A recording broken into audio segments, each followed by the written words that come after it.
Morning guys, આજના નવા બ્લોગમાં તમારું સ્વાગત છે।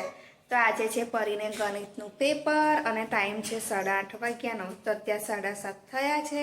તો મેં પરીને ઉઠાડીને નવડાવી દીધી છે અને તૈયાર થઈ ગઈ છે। પછી એ રિવિઝન કરતી હતી ને આ બાજુ અમારો ક્રિશિવ પણ ઉઠીને આવી ગયો છે। Good morning Krishiv. તો જો બંને જણ ઉઠી ગયા છે અને મેં આજે વહેલા ઉઠીને સવારમાં બનાવી દીધી છે ચા। આ બાજુ રોટલી જે વધી હતી રાતની એ મેં રોટલી પણ વઘારી નાખી છે। હળદર, મીઠું, મરચું, મોરસ, તલ નાખીને વઘારી છે। અને આજે ટિફિનમાં બનાવ્યું છે કેરીનું શાક, રોટલી અને નાસ્તામાં બનાવ્યા છે સોજીના અને બેસનના લોટના પૂડા। તો હવે જઈશ પરીને મૂકવા। ત્યાં સુધી ક્રિશિવ એના પપ્પાની સાથે ઘરે રહેશે અને ક્રિશિવ કરે છે ડબ્બો પેક। સ્કૂલનો સમય થઈ ગયો છે અને પરીને મેં જે પ્રેક્ટિસ માટે લખીને આપ્યું હતું એ ઊભી ઊભી વાંચે છે અને હું હવે જઈશ મૂકવા। ક્રિશિવ ટ્રાયપોડમાં ફોન લગાવીને ત્યાંથી બેઠા બેઠા જોવે છે ફોન। અને મેં બનાવી છે અત્યારે ચા, પૂડા બનાવીને ગઈ હતી તો ક્રિશિવને ચા નાસ્તો કરાવીશ અને હું પણ ચા નાસ્તો કરીશ। થઈ ગયું છે અને આજે પરી સ્કૂલમાં જતા પહેલા મને કહી ગઈ મમ્મી મારા માટે ચોરીનું શાક બનાવજે। તો જુઓ કાલ મેં ચોરી લીધી હતી તો આજે એના માટે ચોરી બટેકાનું શાક બનાવું છું। અને આ બાજુ મારો લડ્ડુ છે, મારો કિશુ નહીં ધોઈને તૈયાર થઈ ગયો નહીં કિશુ? આજે એને જાતે નહીં લીધું તો હવે વઘારીશ ચોરીનું શાક। બેટા શાક વઘારી ખાસ બટાકાનું ચોરી અને બટેકાનું શાક બનાય છે એ પણ લસણની ચટણીમાં।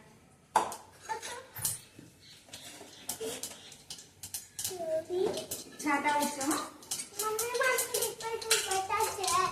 તો ગાઈસ વઘાર આવી ગયો છે। હવે હું એમાં નાખીશ લસણની ચટણી।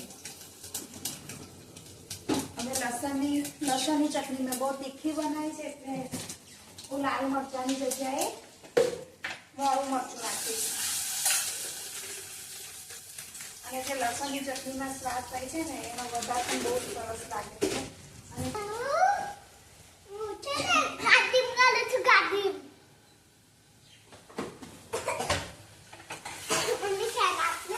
જો કેટલી સરસ સુગંધ આવે છે।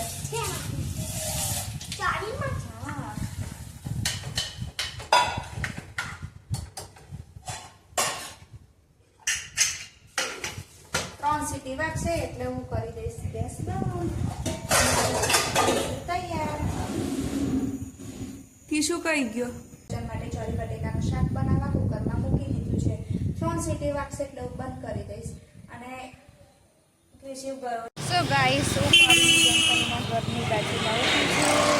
એની મમ્મી સાથે આવે છે ક્રિશિવ અને પરી મારા એક ફ્રેન્ડ છે એમનો છોકરો બહુ બીમાર હતો તો એમના ઘરે એમને મૂકવા ગઈ હતી। મૂકીને અહીં આવીને વેઇટ કરું છું પછી જઈશ। આવી ગયા છે અને ચોરી બટેકાનું શાક ખાઈએ છે અને જો મેં થોડી દાળ બનાવી હતી એ પણ અમે સાથે લઈ લીધી છે। તો હવે અમે જમી લઈશું। ચાલો કોને મને જમવું છે હું લઈ લઉં છું। અંદર બટેકો ચોરી નાખું તો રસો જાડો થાય ખબર? બાબા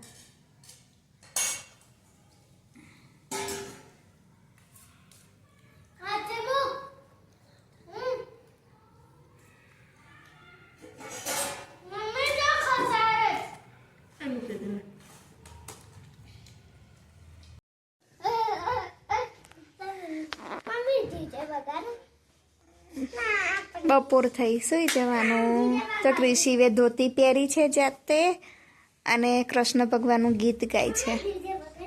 ના આ બાજુ પરીએ પણ ધોતી પહેરી છે એની જાતે।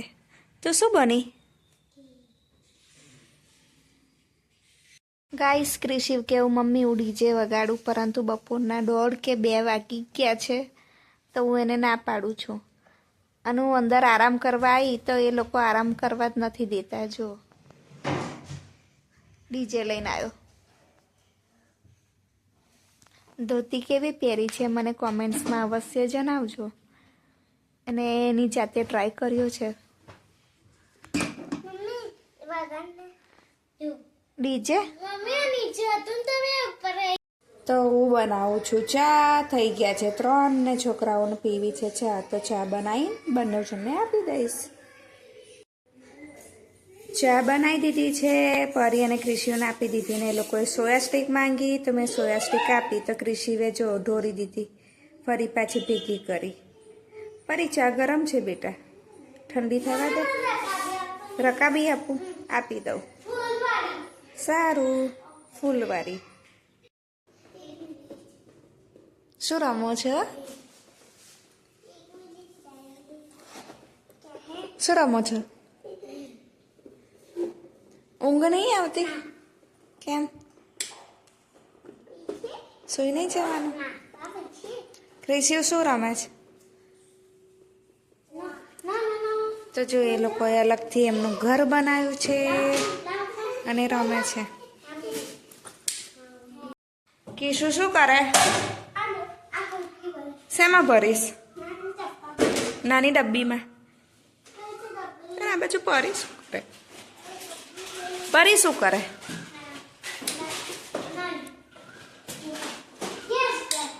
સાંજે ભીંડાનું શાક, દાળ ભાત બનાવીશ, તો અત્યારે ભીંડા સંભાળવા બેસું છું.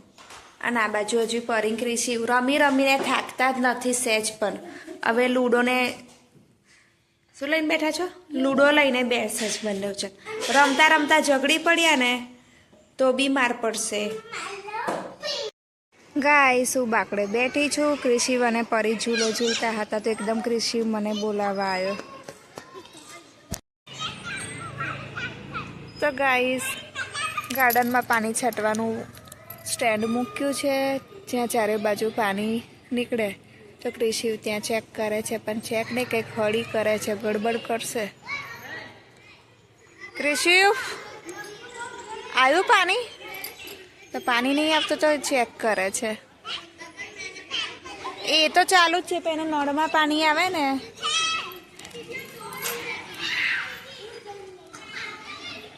જો હજુ કંઈક ગડબડ લાગે છે. કિશુ નીકળી જશે હો.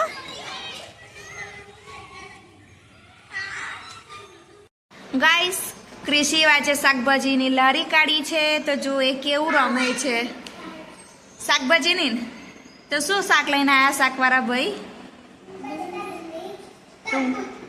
બોલ. શાકવાળા ભાઈ શું શાક લઈને આવ્યા તમે? પછી રીંગણ. તો બટેકા શું ભાવ આપ્યા તમે? 4 રૂપિયાના? આટલા બધા સસ્તા? બજારમાં તો 20 રૂપિયા કિલો મળે છે. તો મને આખો બાસ્કેટ આપી દેજો. ટેમ્પો છે તો બી બહુ સસ્તું કહેવાય.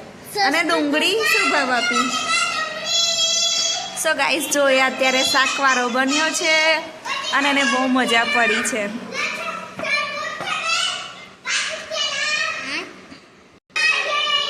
સો ગાઈસ આજે તો એ બાસ્કેટ મૂકતો જ નહીં.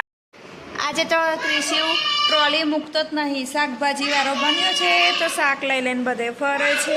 અને જુઓ કેટલી મોટેથી બૂમ પાડે છે. જો તો જુઓ ક્રિશીને કેટલી બધી મજા પડી ગઈ. અને આ બાજુ અને પરી બંને બેઠા બેઠા અમે એને જોઈએ છે ને અમે હસવું પણ બહુ જ આવે છે. અને અમે બંને મજા પણ લઈએ છીએ. જો અમે ફરીથી એની સાથે મસ્તી કરીએ. કિશુભાઈ બટેકા શું ભાવ છે? હજુ 4 રૂપિયા જ છે. સસ્તા બહુ થઈ ગયા નહીં? અને બજારમાં તો 20 રૂપિયા કિલો છે. કયા 20 રૂપિયાના મળે માર્કેટમાં? તો તમે તો બહુ સસ્તા વેચ્યા. તરબૂચ 4 રૂપિયાનું? લો આ તો બહુ સસ્તું કહેવાય. આપણે તો એની આખી લારી લઈ લેવી પડશે હે શાકભાજીની. બધું સસ્તું થયું. હા તો લાવો તો અમને આપી દો શાકભાજી. લો તમારા પૈસા. લો લાવો. એ તો ખાલી રમવાનું કિશુ જોડે. સો ગાઈસ જુઓ આજે ક્રિશીને બહુ મજા પડી ગઈ છે. અને ક્રિશી કે હવે સાંજ પડી ગઈ તો ઘરે જઉં છું, હવે કાલે આવીશ શાક વેચવા. સો અને આ બાજુ આજે મેં જમવામાં બનાવ્યું છે દાળ બનાવી છે ખાટી મીઠી ગુજરાતી, ભીંડાનું શાક છે, ભાત છે અને મેં મારા માટે મગની દાળ બનાવી છે. જુઓ, મને ખાટી મીઠી દાળ ઓછી ભાવે છે તો મેં મગની દાળ બનાવી છે.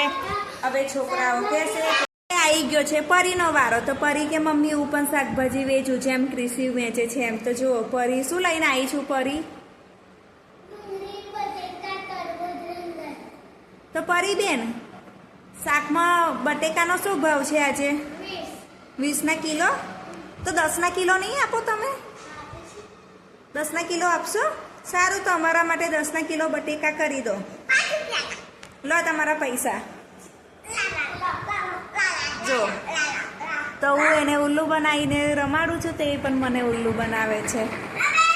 અને શાકવાળા બેન આમથી આમ કરે છે અને ક્રિસી શાકવાળા બેનને પજવે છે અને એમની લારી લેવા માટે ને આ બાજુ એને જવા નથી દેતા. પછી શાકવાળા બેન અકરાશે એટલે એક ડીબાટો આપશે તો શાકવાળા ભાઈ છે જે ક્રિશિવભાઈએ બેસી જશે. જો ક્રિશિવભાઈએ લૂંટ મારી છે શાકની અને લાગે છે કે આજે મારી ટ્રોલી તોડી જ નાખશે, અને એ તોડશે ને તો પછી એ લોકોના બંને જણને પાછળ ધબ ધબ બે આપી દઈશ. અને જો આ બધા બટેકા લાવીને મારા ખોરામાં મૂકે છે. અને શાકવાળા બેન તો બહુ બજારમાં ફરો છો હા તમે? કઈ કઈ જગ્યાએ ફરીને આવ્યા? તમારું શાક તો બધું બહુ વેચાઈ ગયું. તો જો એને મજા પડે છે તે ગોળ ગોળ ટ્રોલી ફેરવે છે. અને આ બાજુ ક્રિશી બધા શાક લઈને મારા ખોરામાં મૂકી દીધા બધા બટેકા.